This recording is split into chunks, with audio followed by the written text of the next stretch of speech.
Hello and welcome back to Me More Gaming. In this episode I'm going to talk to you about when and when not to surrender.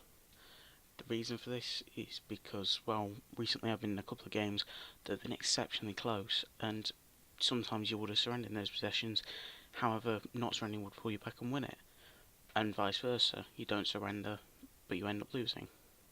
A big example of this is a game I had recently on Domination, which is a different game mode to the one I've already explained to you. I'll cover that possibly next episode, but to put it simply, there's 5 flags around the map and you have to capture each one. It's not a different map, it's more of a circle, and you'll be seeing some gameplay of it in this episode here. In the game I'm on about, I was playing Blitzcrank, and we had a fairly good start. We'd pulled ahead quite a lot, and we were making good progress, but we got complacent, and we just basically thought, oh yeah, we've got this in the bag. We were a bit ahead, but we weren't at that point yet. We did end up losing a bit, and the enemy team started to put it back.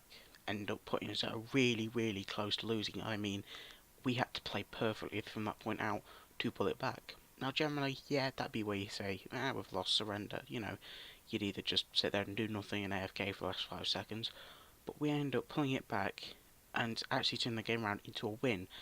We played perfectly, just constantly putting out play after play, and we ended up pulling it back and getting a really nice and nice feeling victory in general. You know, when you get just one of those moments where you think, oh, that's it, we've lost, and you pull it back from that brink, it's just such a good feeling. And it's something that it doesn't happen often, but these comebacks can happen, and that's why I always say, never hit yes on surrender unless it's literally impossible for you to win at that point.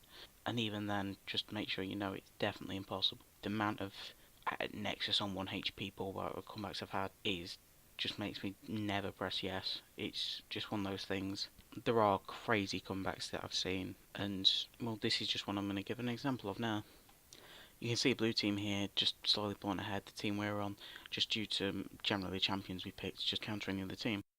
A bit later on, you can see we've extended this lead, and we've almost won the game. But then again, the enemy team are starting to make plays, pulling it back. A lot of the champions are starting to hit builds that are starting to get them into the game. This is the point where we really need to think about closing out the game, and we do nothing towards that, which ends up putting us in a very bad position in the game. However, if I were an enemy team at this point, it's probably where I'd start to consider a surrender.